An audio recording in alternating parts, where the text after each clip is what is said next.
जय हिंद आप सभी का। और स्वागत करते हैं आप सभी का इस YouTube channel RS English world में। और आप लोग मेरे इस चैनल के सबसे बहुमूल्य सदस्य हैं। और आज इस सीरीज में और इस वीडियो में आप ये सीखने वाले हैं कि इम्पोर्टेंस ऑफ लैंग्वेज, मतलब एक भाषा के क्या महत्व होता है।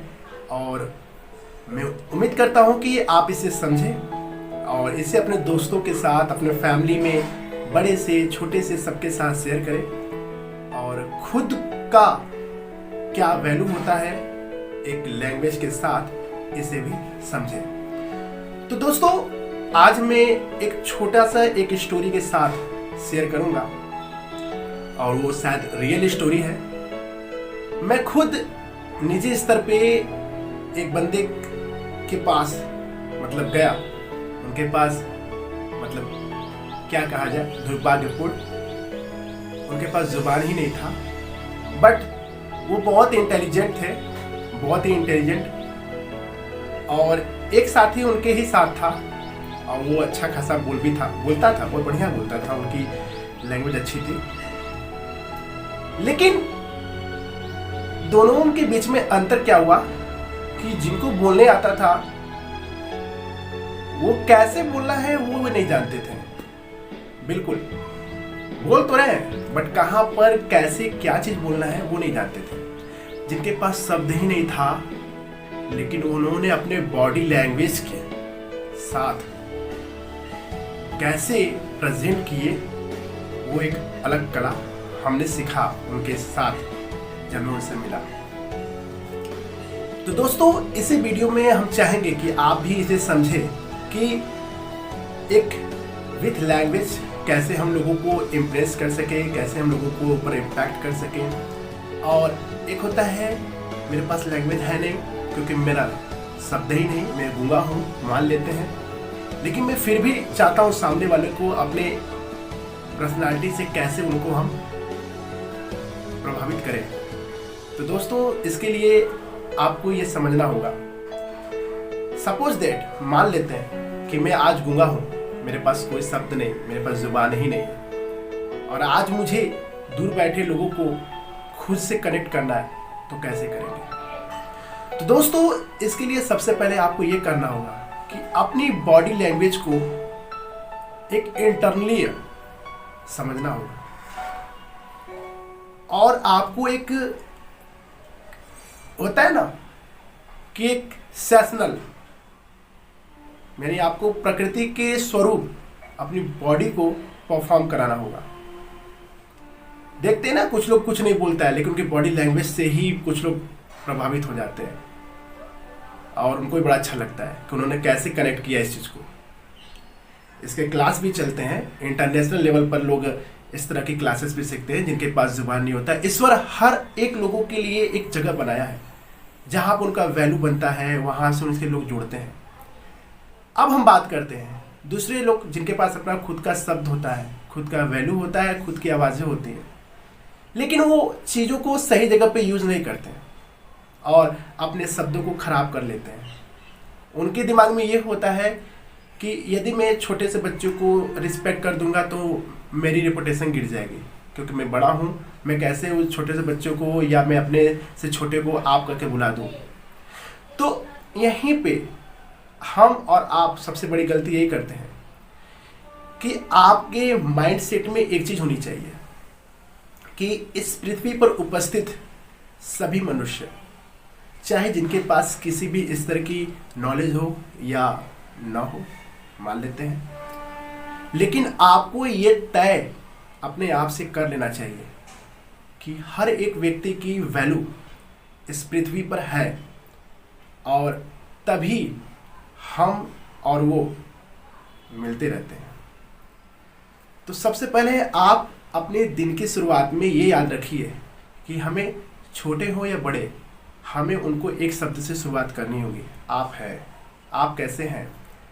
बच्चा छोटा हो या बड़ा हो, यदि आप उसको आप बोल दोगे तो आपकी पर्सनालिटी गिर थोड़ी नहीं जाएगी। कुछ ऐसे भी शब्द हैं जो मुझे और आपको कहीं ना कहीं गिरा देता है लोगों की नज़रों में और कहीं ना कहीं अपने ही पर्सनालिटी खराब कर देता है। मैं हम, जी प्लीज देखिए, ऐसे शब्दों से बच कर रहिए। मैं, हम, ये सब नहीं, आप। जिस शब्द से अगर मुझे वैल्यू मिल जाए और जिस शब्द से समाज में हम जुड़ जाए, तो हम ऐसे शब्दों का इस्तेमाल करें। इससे आपको एक अलग पहचान मिलेगा, एक अलग आपको खुशी मिलेगी। इंग्लिश की बात नहीं है, इंग्लिश केवल एक भाषा है, और भाषा के लिए हम इतना परेशान हो जाते हैं कि जैसे लगता है कि अगर हम नहीं सीख पाए तो लोग, समाज हमको मार देगा जान से। नहीं, आप अपने भाषा में भी अच्छे हैं।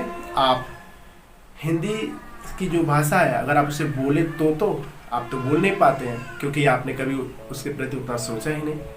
तो सबसे पहले अपने भाषा को सम्मान दीजिए, उस लेवल पे रखिए, क्योंकि आपकी भाषा आपकी आत्मा है, और आत्मा के बिना शरीर की कोई वैल्यू नहीं होती इस पृथ्वी पर। आत्मा छूटा तो शरीर हो गया ना, जान नहीं रहेगा उसमें। तो सबसे पहले अपने भाषा को प्राथमिकता दें, उस लेवल पर रखें कि अपने भाषा में दूसरों की भाषा को मिक्सअप करके कॉन्फिडेंटली आप कैसे लोगों से जुड़ सकते हैं और प्रभावित भी एक दूसरे को करा सकते हैं। तो यदि आपको लगा कि हाँ, इस वीडियो में मुझे ये चीज़ सिखाया गया कि हम अपने भाषा पर कैसे कंट्रोल लाएं, कैसे हम शब्दों को इस तरह से यूज करें,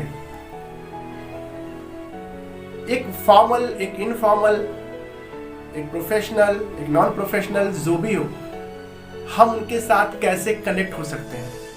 आज मैं एक प्रोफेशनल लीडर हूँ, कल के मैं हो सकता हूँ मैं प्रोफेशनल लीडर न रहूँ, तो मैं कैसे एक रिक्शे वालों से, एक आम व्यक्ति के से कैसे हम बिहेवियर करें कि वो मेरी बातों को सुने, समझे और मेरे साथ जुड़ जाए। इस तरह की कनेक्टिविटी बनाए अपने लाइफ के अंदर, अपने मेमोरी के अंदर, इस तरह से क्लासिफिकेशन करें कि हमें उस लेवल की अचीवमेंट चाहिए।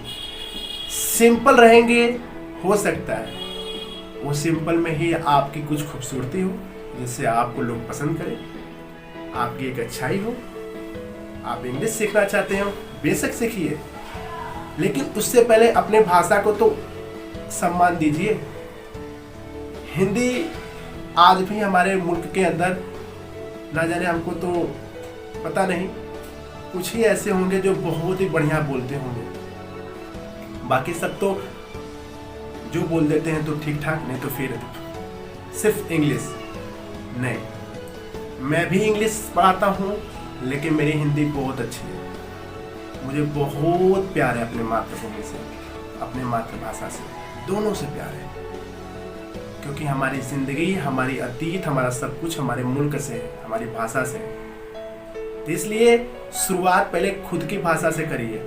आप अपनी भाषा को जितना सम्मान देंगे, जितना प्यार करेंगे, उतना ही आप दूसरों की लैंग्वेज को ऑब्जर्व कर लेंगे बहुत जल्दी। रिस्पेक्ट तो करिए, हर एक चीज का रिस्पेक्ट होता है इस पृथ्वी पर, तभी तो आपकी रिस्पेक्ट होगी। चाहे वो निर्जीव हो, चाहे वो सजीव हो, नॉन लिविंग, लिविंग, जो भी हो, आप उसे रिस्पेक्ट दीजिए, आपको रिस्पेक्ट मिलने लगेगा। Trust in yourself, believe in yourself, आप खुद पर करिए और आपको उसका वैल्यू मिल जाएगा। यदि आपको लगता है कि हाँ, मुझे एक रेलिवेंट बातें मिली है, एक रेलिवेंट मैसेज सीखने को मिला है, तो आप इसे दोस्तों के साथ शेयर कर सकते हैं, अपने फैमिली में शेयर कर सकते हैं, एक दूसरे के साथ बात कर सकते हैं कि हमें किस प्रकार की, किस लेवल पे लैंग्वेज रखनी चाहिए और हमें शुरुआत किस शब्द से करनी चाहिए और अनजान व्यक्तियों से किस तरह से कम्युनिकेट करना चाहिए। ठीक है, मैं अक्सर अनजान लोगों से बात कर लेता हूँ, मुझे हिचकिचाहट नहीं होता है। हालांकि अपने क्वालिटी के ऊपर हम हमेशा निर्भर रहते हैं, तो इसी तरह से आप भी अपने अंदर की कुछ ऐसी क्वालिटी को जज करिए, उसको पहचानिए, उसे पकड़िए और उसी क्वालिटी को ले करके चलिए और एक दूसरे से कनेक्ट होने के लिए हमेशा तैयार रहिए। यदि आपको विश्वास है तो प्लीज़ उसको करिए और छोटे छोटे शब्दों से एक खूबसूरत सा वाक्य का निर्माण होता है और उसी सब वाक्यों के समूह से ही आपका एक, आपके जीवन में एक स्टेटमेंट तैयार होता है जैसे आप खुद को बोलते हैं I am a speaker. Thank you so much कि आपने मुझे सुना है। सुनने के लिए भी साहस होनी चाहिए, धैर्य होनी चाहिए, क्योंकि सुनता ही कहाँ है कोई आज के समय में, सुनेगा तब तो सीखेगा। तो प्लीज़ सुनिए और उसे अपने अंदर आत्मसात करिए, ठीक है, मतलब अपने आत्मा से उसको जोड़िए, उसे सिखाइए और खुद को बदलने का प्रयास करिए। Thank you so much. जय हिंद। आप स्वस्थ रहें, मस्त रहें और हर उस काम को सबसे ऊपर रखिए जिससे आपकी वैल्यू बने। Thank you so much. एक दूसरे की मदद करें, एक दूसरे के साथ रहें और निस्वार्थ होकर सेवा करने का प्रयास करिए, क्योंकि हर एक चीज़ की कीमत शायद हो सकता है न मिले कभी आपको, लेकिन ऊपर वाला बहुत ही दयालु है और आपको एक अच्छा जीवन दिया है, तभी कुछ सोच करके दिया है, तो उसका आप इस्तेमाल करिए और खुद को एक यूनिक होने का बोध कराएं इस पृथ्वी पर। Thank you so much. जय हिंद।